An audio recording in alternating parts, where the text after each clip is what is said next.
Hello नमस्कार दोस्तों, आप सभी का स्वागत है हमारे चैनल विचार आपका। मैं आपका दोस्त और होस्ट आरजे आनंद राजा। दोस्तों, आप लोग बखूबी जानते हैं कि मैं आए दिन आप लोगों को कलाकारों से मिलवाता रहता हूं और भोजपुरी के जो भी कलाकार हैं उभरते हुए, चाहे जो भी, उन सभी से मिलवाता रहता हूं। उनकी जीवनी की कुछ खट्टी मीठी बातें। आज हम नीलांबर रिकॉर्डिंग स्टूडियो में हैं और नीलांबर रिकॉर्डिंग स्टूडियो का आज उद्घाटन समारोह है, जहाँ पे बहुत सारे सिंगर आए हैं। जैसे आप लोगों ने पिछले वीडियो में देखे, बहुत सारे स्टार आए हैं। और यहाँ पे अगर देखा जाए तो मेन यहाँ का जो करता धरता, यानी कह सकते हैं एज अ मैनेजिंग संभालने वाले, हमारे नीरज कुमार पाली। नीरज कुमार पाली को आप लोगों ने बहुत सारी फिल्मों में भी देखा होगा और आए दिन बहुत सारे स्टेज प्रोग्राम, बहुत सारे एल्बम्स के गाने एंड सुनील छैला जी के साथ बहुत ज़्यादा देखा होगा, क्योंकि उनके करीबी बहुत ज़्यादा रहने वाले हैं। तो आइए उनसे बात करते हैं और जानते हैं नीलांबर रिकॉर्डिंग स्टूडियो के बारे में, उनकी जीवनी के बारे में। नमस्कार नीरज। नमस्कार मेरे दोस्तों, विचार आपका देखने वाले आप तमाम दर्शकों को लोक गायक नीरज कुमार पाली का प्रणाम। और जैसा कि भैया ने बहुत ज़्यादा बोल दिया है, उस लायक मैं हूँ नहीं, लेकिन इनका सम्मान है, इनका प्यार है कि हम लोग को आशीर्वाद मिलता रहता है। अगर नीरज जी देखा जाए तो मैंने कुछ ज़्यादा ही नहीं बोला, जितना आपने किया है। आप जिस तरह मैंने बच्चों का इंटरव्यू लिया, दोस्तों आपने पिछले इंटरव्यू में अगर नहीं देखे तो जाकर देख सकते हैं। तो बच्चों ने ये बताया कि उनको बहुत ज़्यादा हेल्पफुल सपोर्ट करते हैं। तो बहुत कम लोग होते हैं जो हेल्पफुल लोगों को सपोर्ट, हेल्पफुल पर्सन होते हैं जो लोगों को सपोर्ट करते हैं। तो ये सपोर्ट करने का जज्बा कैसे आया, यानी कि बचपन से ही है, शुरू से ही है, या अब जाके कुछ बनी है पोजीशन तब? एक्चुअली होता यह है कि अगर आपने ठोकर खाया हुआ है ना, तो आपको एहसास होता है कि लाइफ में क्या क्या चेंजेस होते हैं और एक कलाकार के साथ क्या क्या परेशानी होती है। मैं तो एक सिंपल सा व्यक्ति था, दिल्ली के एयरपोर्ट में आईटी इंजीनियर के रूप में जॉब करता था। और उसी दौरान बहुत सारे कलाकार जो विदेश जाते थे, सबसे मुलाकात होती रहती थी। तो कहीं ना कहीं कलाकारी बचपन से था, क्योंकि बचपन में रामधुनी में डांस करता था। स्कूल से भाग करके जाता था, रामधुनी में डांस करता था, कुछ पैसे मिलते थे, नाम होता था, सम्मान मिलता था। और लेकिन खैर, आपको पता है कलाकारी इतनी आसानी होती नहीं है, खास करके बिहार के कलाकारों को बहुत सारी मुश्किलों का सामना करना पड़ता है। तो मुझे आज भी वो दिन याद है कि जब मैंने पहली बार सुनील छैला सर का प्रोग्राम देखा था, तो हम लोग दूर से, लगभग 1 किलोमीटर दूर से उनको देखने के लिए तरफ गए थे और दर्शन नहीं हो पाया था उनका। जबकि हम लोग बहुत नज़दीकी हैं, उसके बावजूद हम लोग नहीं मिल पाए थे। तभी मैंने प्रण किया था कि ज़िंदगी ने अगर मौका दिया तो कलाकार बनूँगा, ज़रूर बनूँगा। तो आप सबका प्यार, आशीर्वाद मिला। और एक बात आपने पूछा कि आप सबको सपोर्ट क्यों करते हैं, तो आज आप ये सोच सकते हैं दोस्तों कि मैं इस फील्ड से नहीं था, आईटी इंजीनियर था, इंजीनियरिंग की दुनिया में बिल्कुल रमा हुआ था। लेकिन आज आप 2, 4, 10 लोग, जितने ही लोग जानते हैं नीरज कुमार पाली को, आप सब लोग पहचानते हैं। तो कहीं ना कहीं किसी न किसी का योगदान रहा है मेरे जीवन में। और जो कठिनाइयाँ मैंने सही है, मुझे पता है कि जो नए कलाकार आते हैं उनके पास पैसा नहीं है, गायकी का वो तो है, लेकिन पैसा नहीं है। और बहुत सारी चीज़ें, बहुत सारी मुश्किलों का सामना करना पड़ता है, वो झेल करके हम लोग यहाँ तक आए हैं। तो हमें इन कलाकारों का दर्द मालूम है कि ये, मैं अपनी एक छोटी सी घटना बताता हूँ। मेरे गांव में ऑर्केस्ट्रा हो रहा था और मैंने जाके ऑर्केस्ट्रा मालिक को बोला था, भैया मुझे एक चांस, एक मौका दीजिए ना। रात भर उन लोगों ने खड़ा करके रखा था, मुझे मौका नहीं मिला। सुबह 5 बजे मौका मिला और उसके बावजूद सारी पब्लिक चली गई थी। तो वो दर्द मुझे मालूम है कि जब एक कलाकार बनना चाहता और उसको मौका नहीं मिलता तो क्या उसके ऊपर बीतता है।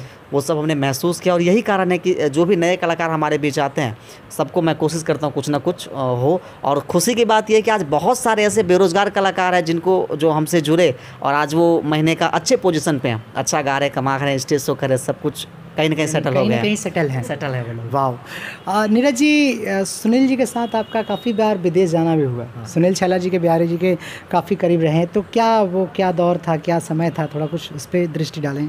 आज अगर आप, सुनील छैला बिहारी एक ऐसा नाम है जिससे चाहे बच्चे से पूछ लो, बूढ़े से पूछ लो, युवा से पूछ लो, हर कोई उनका दीवाना है। क्योंकि उनका एक चीज़ मुझे बहुत प्रभावित करता है, simple living and high thinking.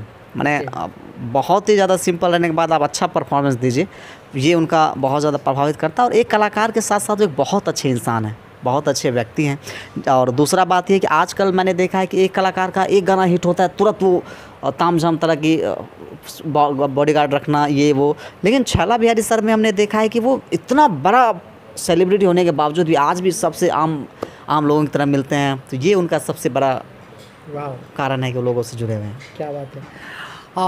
Nilambar recording studio किस पर्पज़ से चालू करने की इच्छा हुई कि हाँ ये चालू करना चाहिए?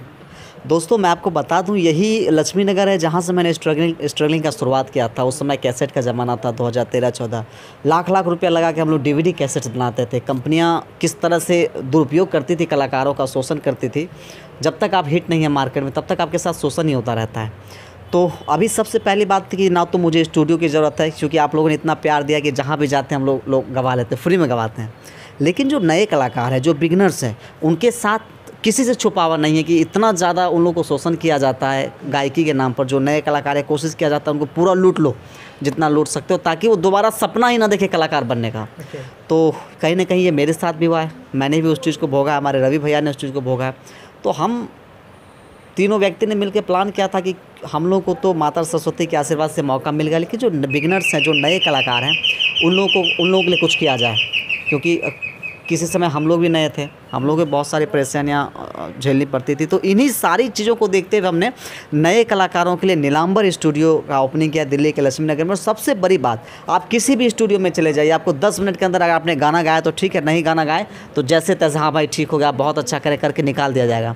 अभी आपने इंटरव्यू लिया होगा बहुत सारे कलाकारों का, उसमें ऐसा भी कलाकार है 7 घंटे में एक गाना गाया उन लोगों ने, 7 घंटे में एक गाना गाया। आप सोच सकते हैं कि उसका कितना कॉस्ट हम लोग को पड़ता है। लेकिन उसके बावजूद हम लग नहीं, आपके अंदर टैलेंट है, आप गाना गाना चाहते हो, कंपनी आपके साथ, तो उस कलाकार को एक हिम्मत मिलता है, एक हौसला मिलता है। और यही कारण है कि नीलांबर स्टूडियो हमने खोला है। जो कलाकार आगे बढ़ना चाहते हैं, जिनको लगता है कि मैं कुछ कर सकता हूं, उनकी आवाज़ में दम है, तो निश्चित तौर से आप यहां पे आइए मेरे दोस्तों। आपके साथ मैं खड़ा हूं, पूरा नीलांबर स्टूडियो परिवार खड़ा, और ख़ास करके विचार आपका जो है, पूरी टीम, सब लोग आपके साथ खड़े। अगर आपकी गायकी में दम, तो आपको आपकी मंजिल तक पहुंचाएंगे हम सब मिल करके। क्या बात है। ये अगर आपकी गायकी में है दम, तो आपके मंजिल तक पहुंचाएंगे हम। ये अच्छा टैगलाइन है दोस्तों, उड़ा दीजिए। बहुत बेहतरीन। और नीरज जी, ये तो हो गई स्टूडियो की बात, और ये हो गई आपने अपनी लाइफ से जुड़ी हुई बात बताई। देखा जाए तो एक ऑफ़र का हुजूम चलता है भोजपुरी इंडस्ट्री में। जो भी स्टूडियो, आने के आज जिस क्षेत्र में आपने स्टूडियो बनाया है, गणेश नगर है ना, इस एरियाज़ में कम से कम हर गली में 2 गली छोड़ के एक स्टूडियो है। एक स्टूडियो है जी, बिल्कुल, ठीक है। पर अगर देखा जाए तो हर एक स्टूडियो एक अपना फॉर्मेट लेके चलता है। तो इस स्टूडियो का क्या फॉर्मेट है? जैसा कि मैंने आपको बताया, मेरा सिंपल सा फंडा है कि अगर आपकी आवाज़ में है दम, तो आपको स्टार बनाएंगे हम सब मिल करके। तो मेरे दोस्तों, ऑफ़र सिंपल सा हमने एक वो रखा है कि आप आइए स्टूडियो में, अपने वोकल को टेस्ट कीजिए। अगर आपकी आवाज़ में दम होगा तो हम लोग पूरा हाथ धो के नहीं, नहा धो के आपके पीछे पड़ जाएंगे आपको आगे बढ़ाने के लिए। दिल्ली के लक्ष्मी नगर में डी पार्क के जस्ट बगल में रामलीला पार्क में हम लोग का स्टूडियो है। कोई चार्ज नहीं है, आप आकर के पहले अपना वोकल टेस्ट कीजिए, क्योंकि जब आपकी आवाज़ में दम होगा तभी ना आप कुछ कीजिएगा, या आप में जो कमियां होंगी आपको उसके हिसाब से बताया जाएगा आपके अंदर ये कमी है, पहले आप इसको ठीक कीजिए, तब आप एल्बम बनाइए, गाना गाइए। यहाँ आपका शोषण नहीं होगा और खुला प्लेटफॉर्म है। सारे कलाकार जितने भी जुड़े, आपने सबका इंटरव्यू देखा होगा और सब ने अपने मन की बातें बताई। भैया आके इंटरव्यू सबका लेते रहते हैं, सबसे मिलते रहते हैं। तो आप लोग आइए, कोई फ़ीस नहीं है, आप आके पहले अपना वोकल चेक करवाइए। अगर आपकी आवाज़ में दम होगा तो निश्चित तौर से आप आगे बढ़ेंगे और बहुत अच्छा करेंगे। और सबसे बड़ी बात कि आपको एल्बम के अलावा फिल्मों में जाने का शौक़ है। जो कलाकार लोग हैं, जो एक्टर लोग हैं, जिनको लगता है मैं गा नहीं सकता, अगर आपके अंदर एक्टिंग का टैलेंट है तो आपको एक्टर के रूप में भेजा जाएगा। अगर आप बेरोजगार हैं तो आपको रोज़गार का व्यवस्था हम लोग करेंगे। अभी पिछले इंटरव्यू में आपने देखा ठेकेदार साहब, वो तो कलाकारों को बोलते हैं कि अगर आपके पास रोज़गार की कमी है तो आइए मैं आपको रोज़गार देता हूँ।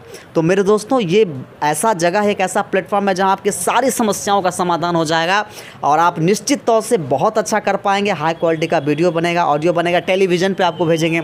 और सबसे बड़ी बात ये, हम लोग हर 3 महीने पे एक फिल्म करते हैं। अभी जस्ट कल्लू जी के साथ मलंग मैंने किया, उससे पहले माई रे माई, बिया का है कहनी, निरहुआ जी के साथ फिल्म शूट करने वाले हम लोग। और उसके साथ साथ नए जो बिगनर्स कलाकार हैं, उन सब को लेकर के प्लान कर रहे हैं कि उन सबको भी फिल्म में कहीं ना कहीं मौका मिले। और मैं देता हूँ मौका, मुझे भगवान ने इस लायक बनाया, तो हम लोग कोशिश करते हैं कि जो नए कलाकार हैं कहीं ना कहीं एडजस्ट हो जाए, उनको सीखने का मौका मिले। तो ये आपको नीलांबर स्टूडियो में ही मिलेगा। और ये एक कंपनी नहीं, एक परिवार है। हम लोग नीलांबर स्टूडियो परिवार बोलते हैं कि जो भी व्यक्ति जुड़ता है वो एक परिवार की तरह हो जाता है, वो एक मेंबर हो जाता है, वो फिर यहाँ से निकल के नहीं जाना चाहता है। तो ये बहुत ही अच्छा मौका आप सबके लिए, देर नहीं करना है मेरे दोस्तों, और किसी के भी बातों में आके अपना पैसा बर्बाद नहीं करना है। जो चीज़ मैंने झेला है, जो चीज़ हमारे रवि भैया ने झेला, जो चीज़ हमारे डायरेक्टर साहब ने झेला, हम नहीं चाहते हैं कि कोई गरीब कलाकार उस चीज़ को झेले। तो आप तमाम दोस्तों का स्वागत है नीलांबर स्टूडियो परिवार में। Okay, thank you for you कि आपने अपना कीमती समय दिया। दोस्तों आप लोगों को बता देना चाहता हूँ कि बेसिकली मुझे 2-3 बातें बहुत ज़्यादा अच्छी लगी। पहली चीज़ है कि आपको अगर कहीं बिहार से लोग आते हैं तो लोग बोलते हैं हम गाएंगे तो ज़रूर, पर कमाई का क्या होगा। तो कमाई वाला जो ज़रिया है ठेकेदार साहब है, जहाँ पे आपको एक काम मिल सकता है अगर आप उस स्तर का करना चाहते हैं तो। और अगर जो लड़के बोलते हैं कि मुझे गायकी के साथ साथ एक्टिंग का भी कीड़ा है, तो अपने कीड़े का इलाज कर सकते हैं आप लोग, तो वो भी आप कर सकते हैं, क्योंकि डायरेक्टरों का यही लैंग्वेज होता है, एक्टिंग का कीड़ा। तो दोस्तों thank you for Neeraj ji कि आप हमारे साथ जुड़े। क्या कहना चाहेंगे जाते जाते? हाँ मेरे दोस्तों, एक बात मैं और कहना चाहूँगा कि हमारे साथ बहुत सारी कंपनियां अटैच्ड है। अगर आप पढ़े लिखे कलाकार हैं तो आपके जॉब का भी हम लोग व्यवस्था करेंगे, आप एक बार आइए जुड़िए। और जाते जाते चूँकि सावन का महीना चल रहा है तो एक ही शब्द कहूँगा कि चाइना से अइलै बाबा वायरस कोरोनावा हो, वायरस कोरोनावा की कांवर लेके बोल बम, की कांवर लेके के ना अइबा तोर भवनवा, की कांवर लेके के ना अइबा तोर भवनवा। ए भोले बाबा कसहूँ बचाइला न दुनिया, ए भोले दानी कसहूँ बचाइला न दुनिया, की कांवर लेके बोल बम।